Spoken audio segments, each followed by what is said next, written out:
नमस्कार, आप देख रहे हैं स्वतंत्र खबर, जन की आवाज सच्चाई के साथ। नमस्कार साथियों, आज मैं सतपुली में हूं और यहां पर मेरे साथ परवीन थापा जी मेरे साथ हैं। और जैसे कि आप देख रहे होंगे कि ये कोटद्वार में कर्ण नगरी लाइव के नाम से इनका यूट्यूब चैनल है, पत्रकारिता करते हैं और तमाम जन समस्याओं को ये लगातार उठाते रहते हैं। तो आज देवभूमि यात्रा जो उन्होंने शुरू की है, देवभूमि यात्रा कोटद्वार से लेकर के दुगड्डा, उसके बाद गुमखाल इन्होंने स्टे किया और आज सतपुली में वो पहुँचे हैं। मेरे साथ परवीन थापा जी है। सबसे पहले आपको बधाई इस यात्रा की। धन्यवाद सर, बहुत बहुत। और स्वतंत्र खबर के जितने भी दर्शक हैं उनको भी बहुत बहुत धन्यवाद। और आपका भी, आप भी देखता हूँ मनीष खुकसाल जी लगातार जन समस्याओं को उठाते रहते हैं। थापा जी, हम जानना चाहेंगे कि आप सतपुली पहुँचे हैं, इसके बाद आप केदारनाथ यहाँ पर जाएंगे। यात्रा जो आपने पैदल यात्रा शुरू की है, क्या उद्देश्य इस यात्रा का है? आप सभी को ये बता दूं मैं कि देवभूमि यात्रा कोटद्वार से केदारनाथ के लिए हमारी ये यात्रा है। और डेली लगभग हम 15 किलोमीटर चलेंगे और 15 किलोमीटर चलने के बाद हम वहाँ पर रुकेंगे। जैसे शुरुआत हमने कोटद्वार से की थी 27 मार्च को और पहले दिन हम दुगड्डा रुके थे, उसके बाद गुमखाल और आज हम सतपुली हैं।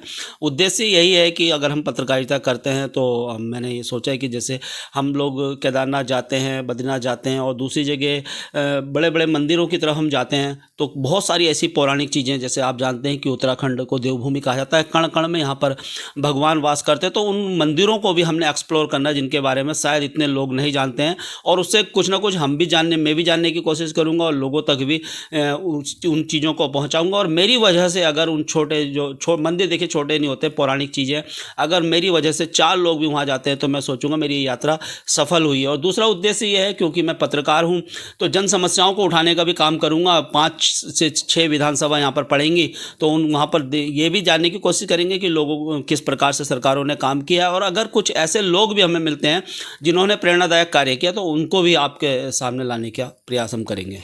आप जैसे कि बता रहे हैं कि जन समस्याओं को उठाएंगे, देवभूमि के जितने भी मंदिर हैं उनको हम उसमें बताएंगे इस सारी यात्रा में। मेरा एक सवाल और रहेगा आपसे कि आपने ये यात्रा पैदल ही क्यों चुनी? हो सकता था आप ये सारी चीज़ें जो जन समस्याएं हैं रुक रुक कर गाड़ी से जाते तो उससे भी कर सकते थे, लेकिन आप पैदल यात्रा कर रहे हैं, इसका क्या उद्देश्य? पैदल यात्रा का उद्देश्य बस यही है कि मैं इससे ज़्यादा मैं जान पाऊँगा, क्योंकि पैदल चलूँगा भी। जब मैं पैदल चल रहा हूँ बहुत सारे लोग मुझे मिल रहे हैं और उनसे बातचीत हो रही है तो कहीं ना कहीं मुझे भी बहुत सारे लोगों से मिलने का मुझे मौका मिल रहा है। इतने लोगों से शायद मैं गाड़ी से नहीं जा पाऊँगा। जैसा मैंने आपको कहा है कि जब हम जाते हैं सीधा, अगर हमें बद्रीनाथ जाते हैं तो गाड़ी से हम सीधा बद्रीनाथ ही जाएंगे, बद्रीनाथ ही रुकेंगे, या बीच में जो भी जोशीमठ या दूसरे बड़े पड़ाव मिलेंगे वहाँ हम पैदल जाएंगे। तो पैदल हम आम लोगों से कम टच में रहेंगे। और अगर कोई व्यक्ति मुझे बोलता है कि सर हमारे वहाँ वो समस्या है तो मैं उनके साथ, इसलिए इसको मैंने पैदल चुना है। जैसा कि मैं जान पा रहा हूं कि आपका मुख्य उद्देश्य आम लोगों तक पहुंचने का है, जिसके लिए आप पैदल यात्रा कर रहे हैं। वहीं इससे पहले भी आपने एक पैदल यात्रा करी थी कोटद्वार के लिए। जो कोटद्वार की जन समस्याएं हैं उनको लेकर के आपने कोटद्वार से देहरादून तक की यात्रा करी थी। अभी आपकी ये 50 किलोमीटर की यात्रा है और देहरादून की लंबी यात्रा थी। तो इस जो पैदल यात्रा है इसके दौरान क्या क्या परेशानियां आती हैं सामने? परेशानियाँ तो कुछ नहीं है, देखिए इच्छा शक्ति हो और सबसे बड़ी चीज़ है ना, कोई भी काम आप अगर इंटरेस्ट से करते हैं ना, उसमें मन लगा के करते हैं तो समस्या ही नहीं आती। और पहले ही हम सोच लेते हैं यार 300 किलोमीटर मुझे चलना है, 140 चलना है, किस प्रकार से मैं जाऊंगा, यार मैं तो आज तक नहीं चला हूँ। तो इच्छा शक्ति बहुत बड़ी चीज़ है। और दूसरी बात, लोगों का साथ जिस प्रकार से मिल रहा है तो वो कहीं ना कहीं एक एनर्जी जो है ना वो प्रदान करती है। और पैदल चलना स्वास्थ्य के लिए भी बढ़िया होता है। और वैसे तो हम दिन भर घूमते रहते हैं 2 व्हीलर से 4 व्हीलर से, तो पैदल ये है कि यार कुछ शरीर को भी हम दे सकें और पैदल बहुत सारी चीज़ें हो जाएंगी, स्वास्थ्य बढ़िया होगा, साथ ही साथ आम लोगों से मैं मिलूंगा और एक अच्छा मैसेज लोगों तक, क्योंकि पैदल इस प्रकार से लोग चलते नहीं है तो मैसेज बहुत दूर तक जाता है।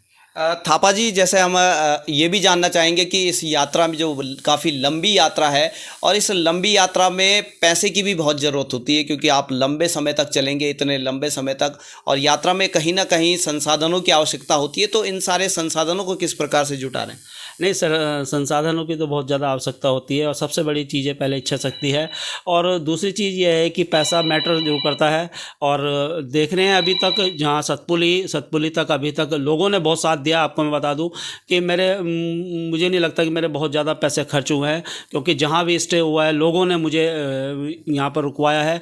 और उन्होंने कहा, कई लोगों ने कहा थापा जी हमारा नाम नहीं आना चाहिए, बस हम भी जैसे आप यात्रा कर रहे हैं तो हम भी इसको जो है जैसे गुप्त दान उस प्रकार से हम कर रहे हैं। कई लोग साथ दे रहे हैं, आगे हो सकती है कि समस्या आ सकती हैं, तो देखते हैं उसको भी। और कुछ मैं भी अपना जो है पूरा बजट बना के चला हूँ कि मुझे कैसे चलना है, कैसे मैनेज करना है, तो इसको भी लेकर मैं चला हूँ। देखते हैं आगे किस प्रकार से होता है। ठीक है थापा जी, आप अपना बजट लेके भी चले हैं, लेकिन हमें पूरा विश्वास है क्योंकि आप देवभूमि के लिए कार्य कर रहे हैं, देवभूमि दर्शन कर रहे हैं और बड़ा ही पुण्य का काम है। और लोगों को देवभूमि के दर्शन भी करा रहे हैं, उसके साथ साथ जन समस्याओं को भी आप उठा रहे हैं। तो लगातार इस जो यात्रा है, इस यात्रा के बीच में जैसे अभी तक आपको पूरा लोगों का समर्थन मिला है, उसी तरह आगे भी समर्थन मिलता रहेगा। और चैनल के माध्यम से भी मैं कहना चाहूँगा कि थापा जी का समर्थन करें और ये यात्रा उनकी मंगलमय हो।